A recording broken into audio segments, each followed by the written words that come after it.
네, 앞서 전해드린 것처럼 아인슈타인이 예견했던 중력파의 실체가 마침내 입증됐습니다. 그동안 많은 과학자들이 중력파를 검출하기 위해서 시도했지만 그 존재가 공식적으로 확인된 것은 이번이 처음입니다. 네, 전 세계 과학계는 우주의 탄생과 진화 과정을 알려줄 금세기 최고의 발견이라는 찬사를 보내고 있는데요. 이 시간에는 보다 자세한 연구 내용, 한국중력파연구협력단 국가수리과학연구소의 오정근 박사 전화 연결 알아보도록 하겠습니다. 박사님 안녕하십니까? 네, 안녕하세요. 네, 지금 이 전 세계의 관심이 과학계에 쏠려 있는 것 같습니다. 이 미국의 레이저 간섭계 중력파 관측소죠. 이 라이고가 중력파의 존재를 직접 측정했다 이렇게 발표했는데요. 구체적으로 어떻게 검출이 된 건가요? 중력파 레이저 간섭계라고 하는 특별한 장치를 지상에다가 건설을 했습니다. 한 1990년도에 건설이 됐는데 중력파가 지구로 오게 되면 지구의 그 시공간이 변하면서 양쪽에 이제 레이저 간섭계가 4km짜리 팔 2개가 기역자 모양으로 되어 있는데 두 개의 기역자 모양의 양팔의 길이가 미세하게 변하게 됩니다. 그 변하게 될 때 빛이 양쪽 팔로 갔다 돌아오는 그 경로 차이가 생기게 되고 그 차이 때문에 생기는 간섭무늬 모양이 있는데 그걸 확인하게 되면 중력파가 있다는 걸 알게 되는 것이죠. 네. 예. 지금 화면을 보시면 아시겠지만 화면에 보시는 것처럼 그러니까 레이저 간섭계가 있는데 양쪽으로 빛을 쏴서 반복적으로 돌아오는 그 레이저를 측정을 했을 때 양쪽으로 똑같은 속도로 쐈는데 한쪽이 조금 늦은 시간차로 온다면은 그것이 이제 시간을 일그러뜨리거나 공간을 일그러뜨리는 원리다. 뭐 그런 말씀이신 거죠? 예, 그렇습니다. 네, 알겠습니다. 그렇다면 이렇게 중력파의 존재가 입증이 되면서 앞으로의 우주 연구에는 어떤 영향을 미칠까요? 보통 우주를 연구하는 관측은 빛에 의존한 것이었고 이제 조금 더 나아가면 전자기파를 이용한 X선이나 감마선 이런 다른 파장대의 빛을 이용하는 연구였는데요. 예. 이제 그 연구는 빅뱅이 시작되고 나서 38년 이후에 생성된 빛에 의존하는 것이기 때문에 빅뱅 아주 초기 단계에는 볼 수가 없습니다.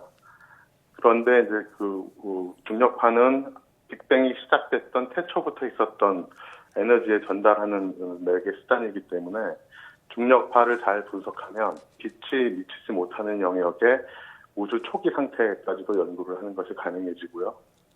그리고 이제 빛으로 관측하는 우리가 관측하는 별들은 이제 주로 반짝이는 별이나 또는 X선이나 다른 전자기파로 관측을 했었는데 이번에 발견된 블랙홀과 같은 별들은 빛도 빨아들이기 때문에 그런 전자기파로 관측을 할 수가 없죠. 그래서 블랙홀 내부나 블랙홀 주변의 운동이 어떻게 되는지에 대한 관측도 할 수 있는 아주 새로운 관측 수단이 생긴 것입니다.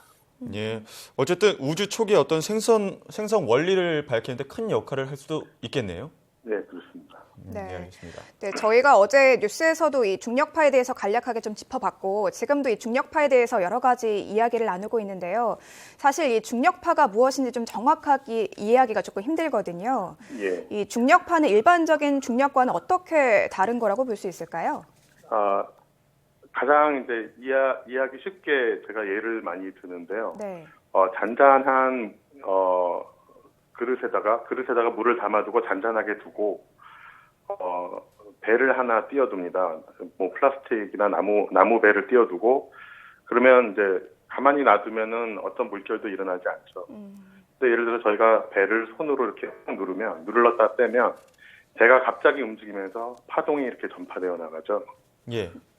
마찬가지로 별도 가만히 있었을 때는 중력파를 내지 않는데 별이 예를 들어서 어떤 급격한 폭발 같은 것들을 일으키면 그 폭발을 했다는 신호 에너지가 물결처럼 이렇게 퍼져나가는 걸 말합니다. 네. 뭐 강력한 폭발로 인한 에너지가 이렇게 파동처럼 이렇게 물결처럼 퍼져 나가는 것이 중력파다 이렇게 설명해 주셨는데요. 예. 그렇다면 또 궁금해지는 게 이 강력한 중력파가 시간과 공간의 뒤틀림에는 구체적으로 좀 어떤 영향을 미치게 되는 거라고 볼 수 있을까요? 예, 중력파의 성질을 이해하면 이제 쉽게 이해하실 수 있는데 중력파는 크게 두 가지 편광이라는 성질이 있습니다. 그래서 주로 이제 진행 방향과 수직으로 이렇게 진동을 하거든요. 그러니까 위아래 좌우로 이렇게 진동을 하는 것들이 반복되면서 진행을 하는 것입니다. 그걸 이제 저희가 편광이라는 성질이라고 부르는데 예를 들어서 라이고와 같은 검출기, 양팔의 검출기에 수직에서, 그러니까 지구 꼭대기에서부터 중력파가 진행을 해서 들어왔다면 그것과 수평이 되는, 그러니까 지표면과 수평이 되는 그 평면으로 좌우 상하가 진동이 됩니다. 그 진동 효과가 바로 시공간을 늘렸다 줄였다 하는 효과가 되는 것이거든요. 그래서 그 효과 때문에 라이고의 그 팔 길이가 짧아졌다 길어졌다 하는 진동이 일어나는 것입니다. 그게 바로 시공간이 변화됐기 때문에 일어나는 현상이죠. 네. 네, 그 좌우 상하의 진동, 말씀하신 좌우의 상하의 진동을 뭐 실타래, 뭐 이렇게 격자 무늬로 봤을 때 이 격자 무늬에 강력한 중력파가 떨어지면 격자가 이제 일그러지는 그런 게 어떻게 보면은 시공간이 일그러지는 효과인 거죠? 네, 맞습니다. 예, 알겠습니다. 그렇다 이번 연구에서 중력파뿐만 아니라 또 이 블랙홀 두 개로 이루어진 쌍성계의 존재도 확인이 됐는데요. 이건 어떤 의미가 있습니까? 그동안의 블랙홀에 대한 관측은 그러니까 블랙홀 자체로는 볼 수가 없었고요. 주변에 어떤 물질이나 다른 별들을 이제 흡수하는 과정에서 나오는 전자기파 현상들을 통해서 추측을 하고 있었거든요.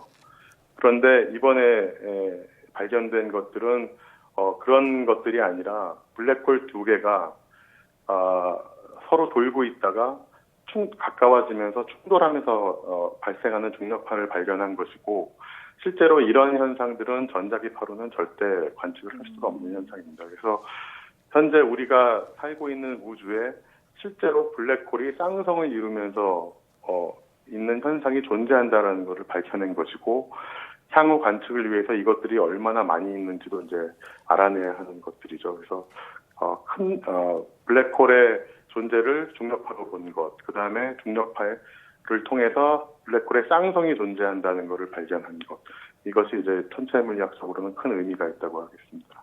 네. 그렇다면 이 블랙홀 두 개로 이루어진 쌍성계의 존재를 확인한 게 뭐 예전에는 이론으로만 존재했었는데 이번엔 실제로 좀 그 증거를 확인했다 이렇게 이해할 수 있을까요? 예, 맞습니다. 네, 그렇군요. 근데 또 이번에 국내 연구진도 이번 중력파 검출 연구에 참여한 걸로 알고 있는데요.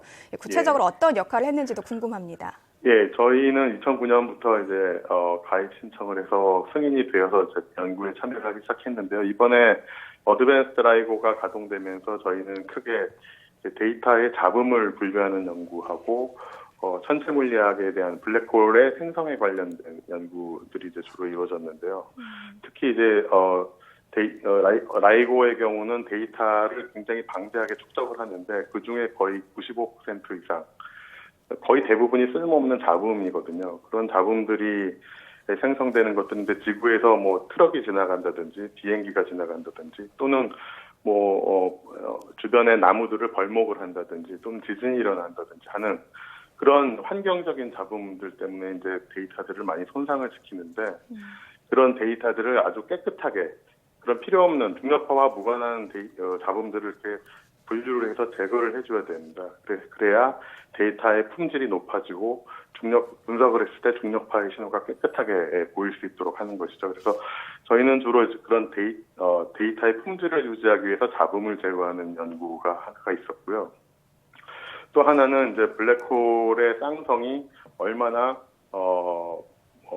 잘 중력파를 낼 수 있고 얼마나 빈번하게 우주에 존재하는지에 대한 그런 천체 물리학과 관련된 연구들도 있었습니다. 예. 엑기스 역할을 하는 정말 깨끗한 데이터를 검출하는 역할이나 뭐 천체 물리학 분야에서도 어느 정도 역할을 했다는 말씀을 해주셨는데요. 예. 그렇다면 이 영국이나 독일 등 세계 각국에서 중력파 검출 연구에 나서고 있는데 이렇게 중력파 연구 시설 구축이 필요한 이유가 있을까요? 일단 지금은 검출기로 불리는데 이 라이고라는 이름이 처음 시작했을 때 옵저버터리죠. 천문대라고 이름이 지어졌거든요. 그 이유는 이제 이게 실험 시설이 아니라 천문대라고 지어진 이유는 검출이 일단 시작이 되고 계속 검출이 일어나게 되면 이것이 사실은 망원경의 역할을 한다라는 것들이 알려져 있었기 때문이에요. 그래서 실제로 우리나라도 천문학 관측과 관련돼서는 광학망원경이나 거대 망원경들 프로젝트를 참여를 하고 실제 국내에도 망원경들이 많이 존재하거든요. 그래서 우주를 보는 그런 망원경을 확보하고 망원경을 가지고 우주를 연구해서 성과를 낸다는 면에서 세계 각국들이 이제 서로 참여를 하고자 하는 것이죠.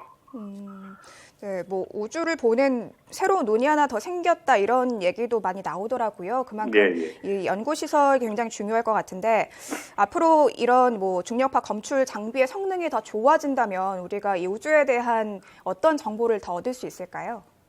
예를 들어서 이제 작년에 2년 전인가요? 바이셉2에서 검출하려고 했다가 실패했던 그 빅뱅 시절에 발생했던 중력파원, 이것도 사실은 검증을 해야 되는 단계이고요.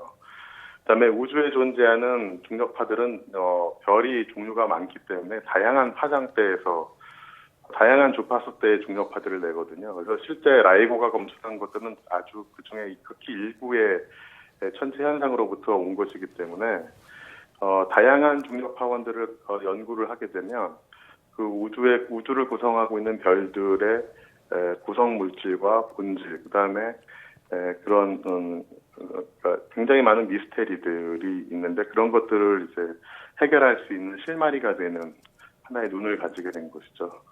예. 앞으로도 이런 우주 연구에 선도적인 역할이 필요할 것 같은데요. 이렇게 끝으로 우리나라가 중력파 연구에 보다 적극적으로 참여하기 위해서 어떤 노력들이 필요할까요? 일단 라이고와 같은 거대 시설들을 구축하는 데는 상당히 어려움이 많습니다. 그래서 저희 연구단에서도 이제 그 라이고가 검출하지 못하는 주파수 대역에 훨씬 소규모로 구축할 수 있는 그런 차세대 중력파 검출기에 대한 연구를 진행하고 있고요. 이런 것들이 이제 현실성이 있어진다면 아마 한국도 중력파 천문학의 대열에 이제 들어가서 다른 나라와 경쟁하면서 더 좋은 성과를 내고 우수한 성과를 낼 수 있는 연구를 할 수 있지 않을까. 그래서 좀 많은 관심과 지원이 좀 필요하지 않을까 생각합니다. 예, 무엇보다 중요한 것이 이런 관심과 또 지원이 아닐까 싶습니다. 지금까지 한국중력파연구협력단 국가수리과학연구소의 오정근 박사와 함께 이야기 나눴습니다. 박사님 오늘 말씀 잘 들었습니다. 네, 감사합니다. 네, 이렇게 뭐 정확히 얘기하면 101년 전에 아인슈타인이 발견을 했는데요. 이런 사실도 참 놀랐지만 이를 입증한 만큼 앞으로의 뭐 연구나 새로운 발견을 또 이루어지기를 기대해 보도록 하겠습니다. 네, 박사님 말씀 듣고 보니까 이 영화 인터스텔라가 많이 떠오르는데요. 이 앞으로 이 공상 과학 영화 속에서 구현된 상상들이 언젠가 현실로 일어날 일 머지 않았다는 생각이 듭니다.